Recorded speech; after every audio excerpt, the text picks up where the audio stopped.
वो जिनके गले भुजंग की माला वो है बाबा डमरू वाला, जिनके गले भुजंग की माला वो है बाबा डमरू वाला, जग में घूमे करते नंदी की सवारी है, वो भोले भंडारी हैं। तो खेसारी जी अपने इवेंट में बोले ही कि अगर हमसे संबंध है, बड़े भाई बोले हमको कोई दिक्कत नहीं, लेकिन जो लोग उनके साथ रहने वाले लोग बोलते हैं या पवन भैया भी बोलते हैं कि बात करना है तो आप लोग मिलजुल के, वो हमेशा बोलते हैं कि सब लोग मिल कर रहिए। खेसारी भाई बोलते हैं सब लोग मिल कर रहिए, लेकिन ना जाने कब किसकी नजर लग जाती है कि बीच बीच में सब दूरबीन जैसन हरमुनिया बजावतानी बीन जैसन या के नाच रे पत्थर की नगीन। आप देख रहे हैं समृद्धि न्यूज़ और मैं हो सकती बात करें तो भोजपुर की धरती पर आज अरविंद अकेला उर्फ कल्लू जी चॉकलेटी स्टार के रूप में जाने जाते हैं और बाघवा जिला बक्सर के रहने वाले हैं। और जैसे कि आप लोगों को पता ही होगा कि पूरा धमाल मचा के रखते हैं, सब लोग अलग अलग तरीके से अलग अलग कार्य करते हैं और इनका एक अलग अपना स्टाइल होता है। आज आरा में आए हुए हैं, कैसे हैं आप? बहुत बढ़िया। सबसे पहले तो आपके प्रणाम बा, और जितना लोग आपके माध्यम से देख रहा बा सब लोग के सादर प्रणाम। और आज क्रियांश स्टूडियो जो उनकी हमारे छोट भाई एनके वर्मा के आज ओपनिंग भइल है, और ये ओपनिंग में आप भी नहीं, आपकी भी बहुत बहुत बधाई है। और आरा के का तारीफ कर जाओ, आरा एगो पंजाब के कहल जाला कि घर घर में सिंगर, अगर आप गली में जाए तो हर एक घर छोड़ के एगो सिंगर जब पैदा होले, वैसे ही आरा बक्सर के धरती है। और आरा से काफी पुराना संबंध रहा बा, जब भी आवे के मौका मिलेला तो आदमी कोशिश करला कि कहीं भी रहो थोड़ा सा टाइम निकाल के आवल जाओ। और एनके वर्मा बहुत ही अच्छा म्यूजिक डायरेक्टर हैं, हमने के तब से देखा थे सर जब ये डीजे बनाते रहन तब से, और आज अपना मेहनत, आज अपना बदौलत अपन स्टूडियो खोले हैं। दिल से बहुत बहुत बधाई बा, शुभकामना बा। भगवान करस की स्टूडियो से जितना भी गाना बने भोजपुरी के बढ़ोतरी खातिर, और भोजपुरी में जितना भी ऑडियंस सुन रहा बने सब लोग वो गाना के प्यार दे और अपना आशीर्वाद। अच्छा कल्लू जी, जानना चाहेंगे जहाँ पे लगातार लोग एक दूसरे के ऊपर कंट्रोवर्सी वाला मामला लाता है अपने आप को स्टार बनने के लिए, लेकिन अरविंद अकेला की यदि बात की जाए, कल्लू की बात किया जाए, तो कल्लू जी का एक अपना अलग स्टाइल होता है। बिना किसी कंट्रोवर्सी के दिन प्रतिदिन वो अपने आप को आगे बढ़ाते रहते हैं, और पुराना संबंध जिससे है आज भी उनके साथ वैसा ही बना हुआ है। इसके पीछे का राज क्या है, क्या कहेंगे? पुराना संबंध के रहल बा तो संस्कार ऐसा दियल बा, और हम छोट से ये लाइन में आयल बनी तो कहा जा ना कि आप क्या थे उसको कभी नहीं भूलना चाहिए। तो हम जब छोट रही तो जैसे कि अभी कैमरा पीछे बने अरविंद मिश्रा जी, और आपसे भी पहचान करा वाले अरविंद मिश्रा जी के याद बा, तो कभी भी ओकरा के ना भुलाइल जाला जे तोरा के छोट से अंगुली पकड़ के हमनी के पटना बनारस में रहती सर, लेकिन दिल्ली हमारा के वेव में ले जाए वाला।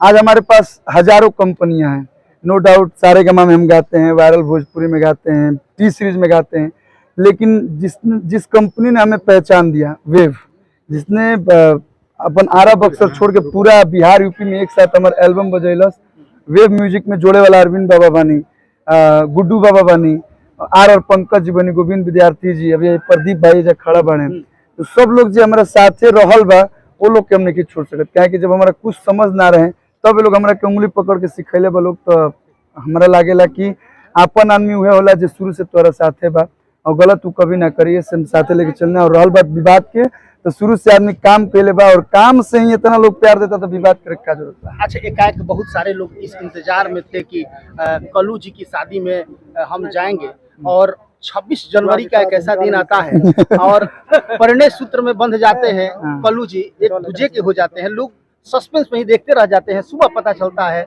या फिर आपका वीडियो जब वायरल होता है, शादी की वो तस्वीरें वायरल होती है, मिलियन में लोग देखते हैं, तब पता चलता है कि कल्लू जी की शादी हुई। तो ये कोई प्रेम प्रसंग था या फिर कुछ और? कैसे जोड़ी? अरेंज मैरिज था, प्रेम प्रसंग रहित बाबू हाथ पैर तोड़ के घरे बैठा दिए। आज संस्कार में बा कि लव मैरिज तनी मनी हमनी के ना चलेला, अरेंज मैरिज रहल, और मम्मी पापा खोजल रही, और रहल बात ना बतौला के कुछ लोग के बतावल गल रहे, और बिना बतौले ही इतना लोग जुट गए कि समारे में, मतलब कारण है कि हमनी के कार्यक्रम करे जब जाए ना सर, तो स्टेज से हजारों लाखों आदमी लोग पीछे के कहानी ना जान पावेला कि भाई कितना व्यवस्था हुआ होगा। आदमी सोचला हाँ भाई करोड़ रुपया खर्चा भइल बा, इतना बाउंसर बने, इतना पुलिस फोर्स बा, लेकिन जब अपना पावेला तब बुझाला इतना लोग जुट गए बिना बतौला ही। तो कुछ लोग जो अपन रहे, जैसे रिश्तेदार रहे, जो कुछ अपन लोग रहे, ओकरा के बतावल गल रहे, कुछ लोग आके भी वापस चल गए इतना भीड़ भाड़ देख के। लेकिन समय रहे 26 जनवरी भाई फिक्स रहे कि करे के बाद तो करे के बाद भाई आप लोग के आशीर्वाद से शादी वाला लाइफ भी बहुत अच्छा से चल रहा है। अच्छा, पावर स्टार पवन सिंह को आप अपना गुरु मानते हैं शुरू से ही, क्योंकि उनके गीत को आप गाते आ रहे हैं।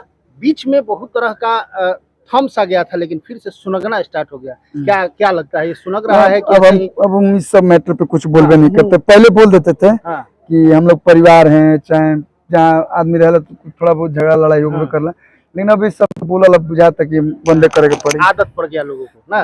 क्या बोलेगा कहीं कहीं मतलब इसके पीछे का कुछ हम ये नहीं जानते। हम बस ये जानते हैं कि सब लोग साथ में रहे। कल खेसारी जी अपने इवेंट में बोले ही कि अगर हमसे संबंध है, बड़े भाई बोले हमको कोई दिक्कत नहीं, लेकिन जो लोग उनके साथ रहने वाले लोग बोलते हैं, या पवन भी बोलते हैं कि बात करना है तो आप लोग मिलजुल के, वो हमेशा बोलते हैं कि सब लोग मिल के रहिए। खेसारी भाई बोलते हैं सब लोग मिल के रहिए, लेकिन ना जाने कब किसकी नजर लग जाती है कि बीच बीच में ये सब विवाद हो जाता है। तो चलने दीजिए, जिसको जो करना है करने दीजिए। हम इस सब मैटर पे यही है।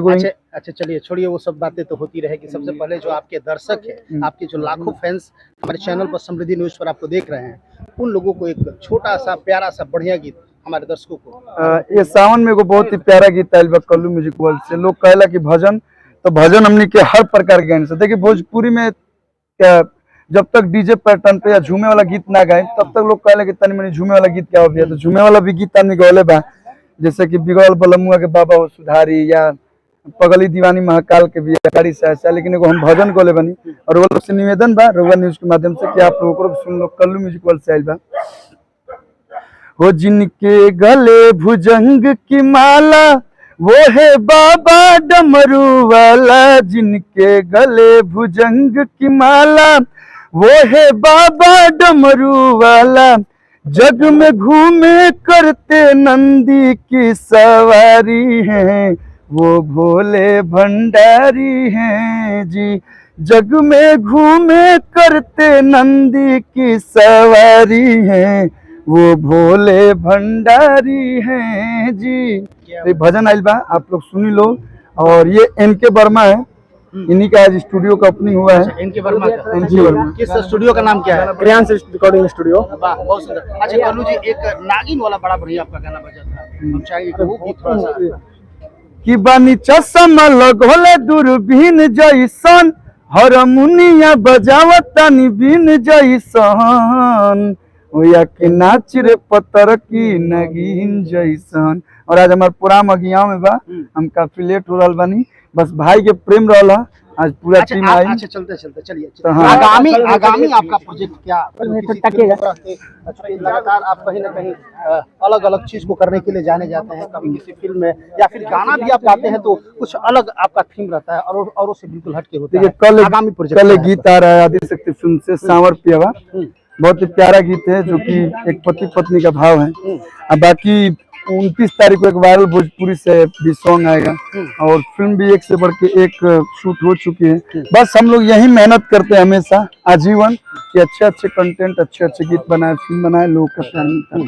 चलिए, बहुत बहुत धन्यवाद समय देने के लिए। तो ये कल्लू जी हैं, और मैं आपको बता दूं कि कल्लू जी हमेशा एक अलग पहचान बनाए रहते हैं और हमेशा कुछ न कुछ हटके किए जाने के लिए जाने जाते हैं। आप देख ही रहे हैं, लगातार लोग अलग अलग विवादों में फंसे रहते हैं, लेकिन उस विवादों में ये अपने आप को हट के निखार लाने की कोशिश करते हैं, एक अलग पैटर्न बनाते हैं। कौन क्या करता है उसके ऊपर ये नहीं जाते हैं, ये अपना एक अलग तरीके से अपने आप को हाईलाइट करने की कोशिश करते हैं, और हाईलाइट है भी, इनको लोग चाहते भी हैं, इनके फैंस भी हजारों है।